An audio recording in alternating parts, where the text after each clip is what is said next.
Okay, we just talked a little bit about SI units, so the units that we use standard when we're doing measurements in chemistry. And the reason that we do measurements in chemistry is to perform the scientific method, to do science. So as part of that, I want to talk a little bit more about some of the characteristics that we measure in general and kind of how it relates to both our systems and kind of within their own systems, how we can go about measuring different things in different ways. So we'll start with mass. And like I mentioned earlier, mass we will also think about as weight. And this is true so long as we're on the same planet. So if we're on Earth, for instance, then using mass and weight interchangeably is just fine. But you and I think about weight because we think about putting something on a scale and measuring it in pounds. But the SI unit for mass, remember, is the kilogram. So the difference between mass and weight, the mass is how much matter something is made of.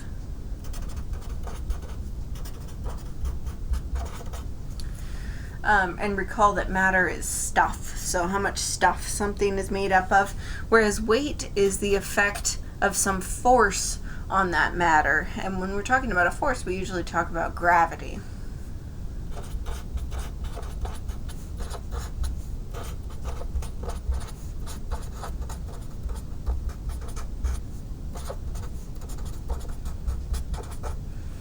Okay, so mass is how much stuff you're made up of, and that's measured in kilograms, and the weight is the effect of some sort of force on that matter, and it can be a measurement of force, like a Newton, for instance, but it can also be in pounds. So let's use as an example, if we have kind of a chart, if we're thinking about weight,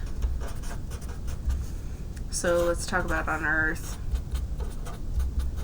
versus on the moon versus in space. So if we're kind of using those as three benchmarks here, if I have something that is 100 pounds on Earth, then is it going to be more, the less, or the same on the moon? Well, the first thing we need to know is how the gravity on the moon compares to the Earth, and we know that the gravity on the moon is less. It's actually 1/6 of Earth's gravity, which is G. So if we have big G gravity here on Earth, 1/6 of that gravity is going to be on the moon, and so what we actually have in terms of weight is 1/6 of the weight that we would have here on Earth. So if you plug that into your calculator, you'd do 100 divided by 6, and you could get some sort of number. But just conceptually speaking, then it's going to be 1/6 of what it normally is on Earth. Now in space, we talk about things being weightless, without weight, right? And so the effect of gravity in space, we talk about zero gravity, and that's because there's no gravity in space. That's why you're weightless. So if we're talking about 0 times the gravitational force, then that means something that weighs 100 pounds on Earth is going to weigh nothing in space. It's weightless. Okay, so the weight of something can change because the force changes depending on where you are in the universe. Now, if we compare this to mass, if I have something that's 50 kilograms on Earth, remember that mass is the amount of matter something is made up of. Then the amount of stuff isn't going to change no matter where you are in the universe. It doesn't matter that gravity is impacting it in different ways. The amount of stuff doesn't change. So I will still be 50 kilograms on the moon. And I will still be 50 kilograms in space. Even though I'm weightless, even though there's no force of gravity pulling on that matter, the kilograms, or the mass here, is measuring how much stuff something is made up of. So it's not going to change depending on where you are in the universe. Now this, if we're talking about on the Earth though, these two are interchangeable because we have the same amount of gravity.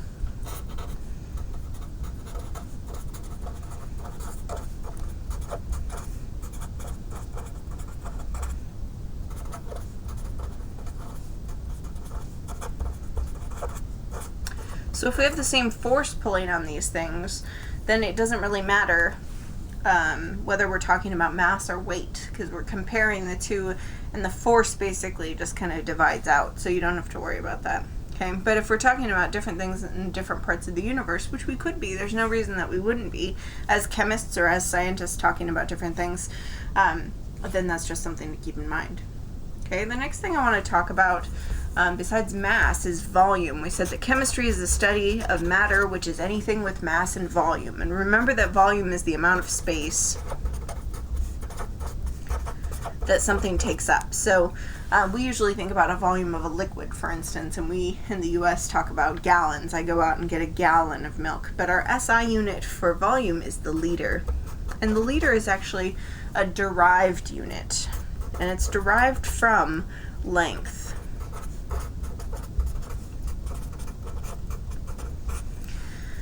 So we talked about how we measure length. If we're talking about a cube, so here's my cube, and I wanted to find the volume of this cube, so think back to your geometry class here. If I want to find the volume of a cube, then I need to take my length times my width times my height, and that length times width times height gives me my volume.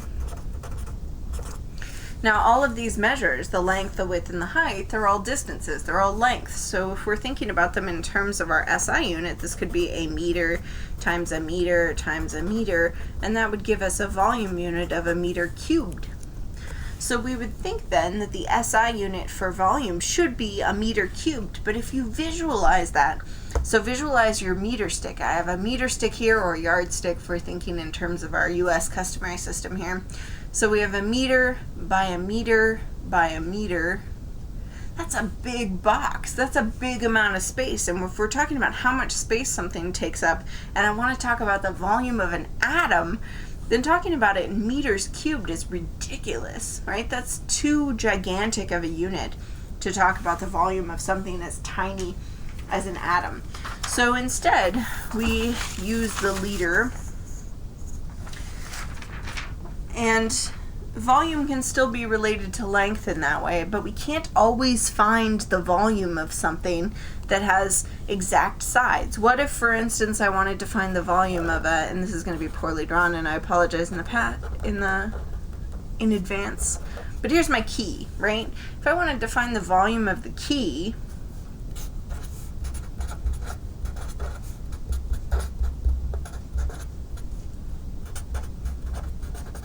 so I want to know how much space this key takes up, then I can't take the length times the width times the height, right? Because I kind of have, this by, the thickness of the key, and it's not perfectly square, so I'd have to subtract out these bits, right? There's all these problems with finding the volume. So there's another way to measure volume besides taking the length times the width times the height, or the volume of a sphere, for instance, which is something else that you learned in geometry. You can find a volume of a cone also, etc. But we can find the volume of irregular objects. So irregularly shaped objects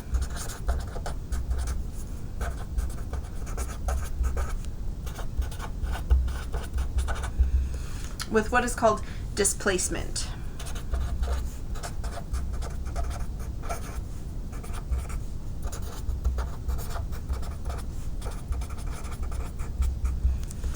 And volume by displacement, and displacement, the word itself just means to remove from place, right? So I'm moving something out of its place. I'm displacing it. And when we're talking about displacement, we're talking about water. So if I take a graduated cylinder, here's my graduated cylinder, and I fill it up with some amount of water that is known. So let's say it's 50 mils. That's milliliters. So there's 1,000 milliliters in 1 liter. Right. The prefix milli means that it's 1,000th of the base unit. So if I start off with 50 milliliters of water, and then I put my key in here, and so here's my key here at the bottom, and then now the water goes up to here, and I'm at 53 milliliters, then I'd say that the volume of my key is the difference between the two. It's the amount volume that the water has changed. It is displaced. So if I take my 53 milliliters minus my 50 milliliters, then the volume of my key is 3 milliliters. And the first one to come up with this idea of volume by displacement, or at least, so the story goes, is a man named Archimedes. And Archimedes is an ancient Greek. He was a scientist, and he was an advisor to one of the kings. And so this king had a thing for gold crowns, and he gave his goldsmith a certain amount of gold. And he said, well, make me the best crown in the kingdom, and I want you to use all of this gold. And his goldsmith made him a crown and gave it back, and the king's like, oh, it's a bit light. It's a bit light. I don't know that I trust you. You're shifty. I don't think you used all the gold. I think you used filler. And so I'm going to task my advisor, Archimedes, with figuring out a way to determine whether or not the crown was solid gold or not. Okay, so Archimedes is thinking about this, and he's thinking about this, and of course he does his best thinking in the bathroom, like we all do. So he hops into a tub of water, right, because he's going to take a bath.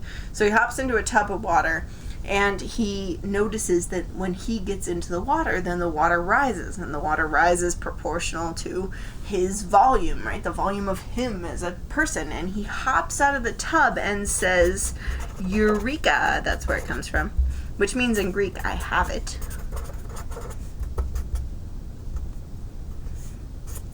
And he ran stark naked through the kingdom to the king's throne room and said, I know how we can figure this out. They tested the crown. Turns out it was mixed with other things. And everyone lived happily ever after, except for that goldsmith who had cheated the king. Okay, so that's the story of Archimedes and volume by displacement. Okay, so we've talked a little bit about mass. We've talked a little bit about volume. And now I want to talk a little bit about energy.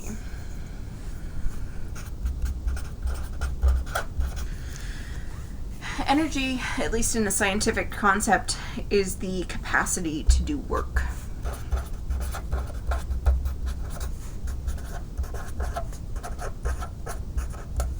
Now note that I'm not necessarily doing the work, but I at least have the capacity to do so. So there's two different types of energy. And we said that the SI unit for energy is the joule. So we're talking about measuring things in joules.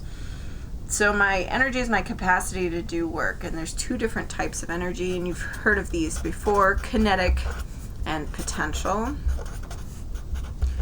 And kinetic energy, whoops, that should just be an L. So kinetic energy is the energy of movement or motion.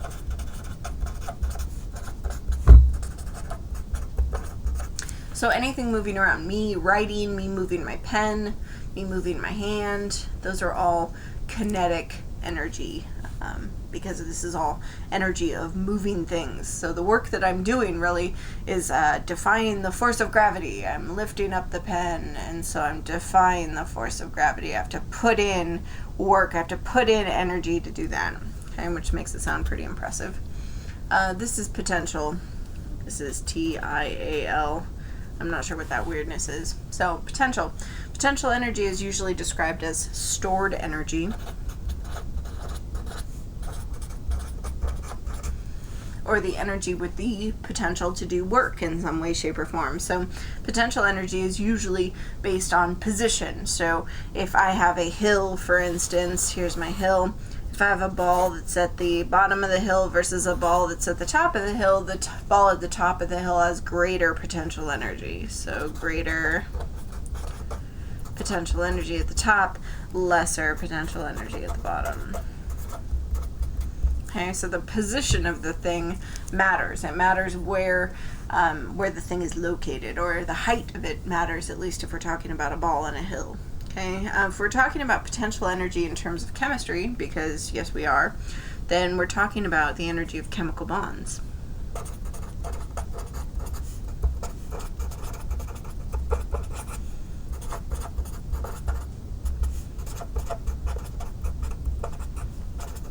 And there's actually a lot that goes into this, and it's a lot more complicated than just this, but at an introduction level, this is kind of the way that we talk about chemical bonds, is they have this potential energy stored in them. And we'll talk about how this relates to chemistry later in the quarter. Okay, but these are the two types. And potential energy is kind of the more interesting type in a lot of ways, at least as far as chemistry is concerned. Kinetic energy will get us into some of the other models that we use, and potential is kind of all about how chemistry and the rearrangement of chemical bonds occurs. And again, we'll get into defining chemical bonds later on. This is just an introduction. Now, in terms of the SI unit, we said the SI unit is the joule. But we here in the US, so in the US customary system, we use the calorie. And calorie is a measure of the specific heat of water, which is the amount of energy it takes to raise 1 degree Celsius. So we're moving the temperature up by 1 degree Celsius for 1 gram of water. So it's a bit of energy. And in terms of the relationship between the one and the other, you're not going to need it. You can look it up in your book. But I just wanted to tell you the difference between them. Now, we think about calories in terms of food calories, but a food calorie isn't one little C calorie, it's a big C calorie. So a big C calorie is what we see on food packages. And it's actually a kilocalorie. So it's 1,000 little C calories. So one big C calorie, which is what we see in our food packages, is equal to 1,000 little C calories. Okay, so if we're thinking about this in terms of a package, a candy bar or something that has 22 calories in it, in terms of our candy bar, is going to really be 22,000 little C calories. Okay.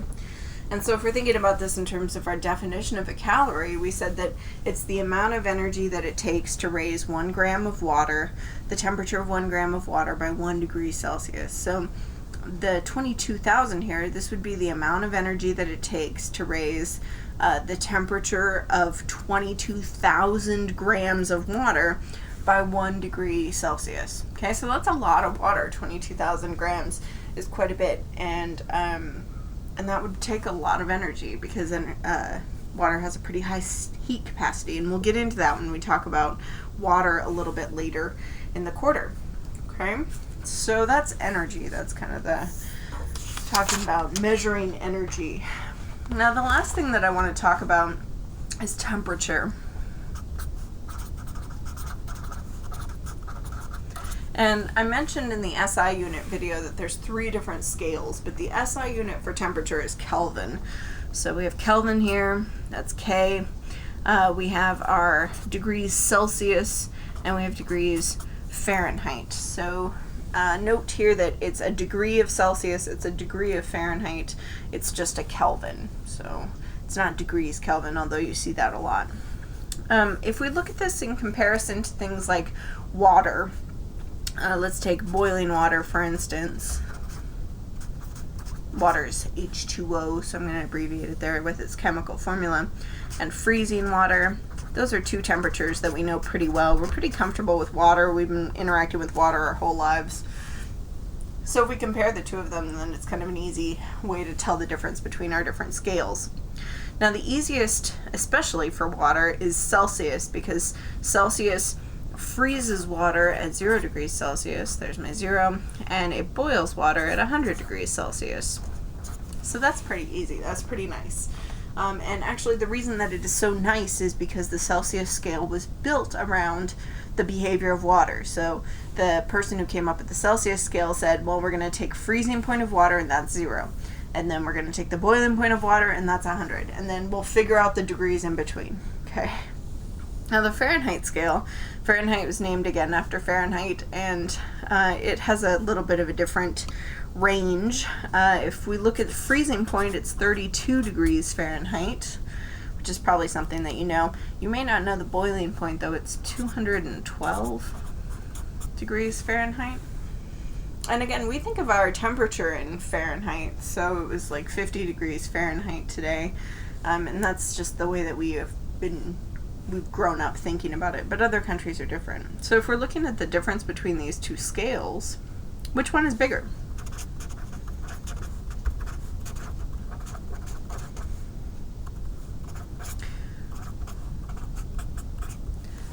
Which one is bigger as a unit? How would I even tell? We know that they start at 2 different points, right? This one starts at 0, this one starts at 32, but this one also goes a lot further than this one, so it's kind of hard to judge. So the way we can tell which one is a bigger unit, the size of the increment, if we're thinking about it that way, is to look at the difference between these 2 points. There's the freezing point of water and the boiling point of water. That doesn't change. The degrees are going to change depending on the scale that we use. So there's 100 units between 0 and 100, and if we look at the difference here, there's 180 units here. So I have more units in the same amount of space, which means that a degree Fahrenheit must be smaller than a degree Celsius. So the which is bigger is going to be the degrees Celsius. Okay, does that make sense? Now let's compare this to Kelvin. The freezing point of water in Kelvin is 273.15. 273.15, that's our freezing point. And the boiling point of Kelvin is 373.15. So let's compare this to Celsius. So let's go which is bigger again, degrees Celsius or Kelvin.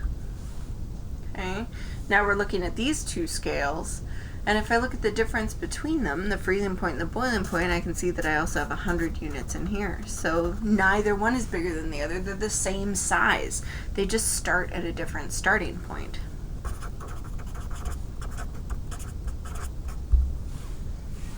And the reason that they start at a different starting point is because Kelvin can go all the way down to 0 Kelvin, and 0 Kelvin is called absolute zero.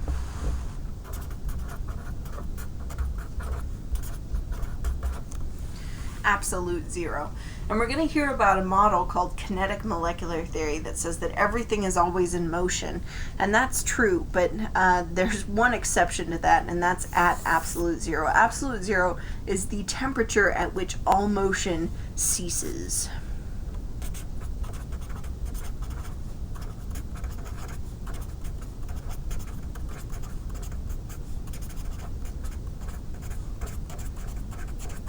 So all motion stops at absolute zero.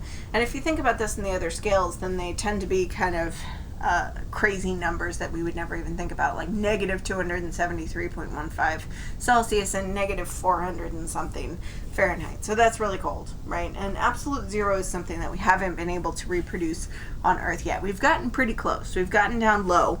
But we haven't been able to reproduce it under laboratory conditions. It's really hard to get this cold. It's really hard to remove all of that energy. But it's built around this scale because we can't go any lower. You'll never have a negative number for a Kelvin temperature, and that's kind of a good reason that we use it as the standard.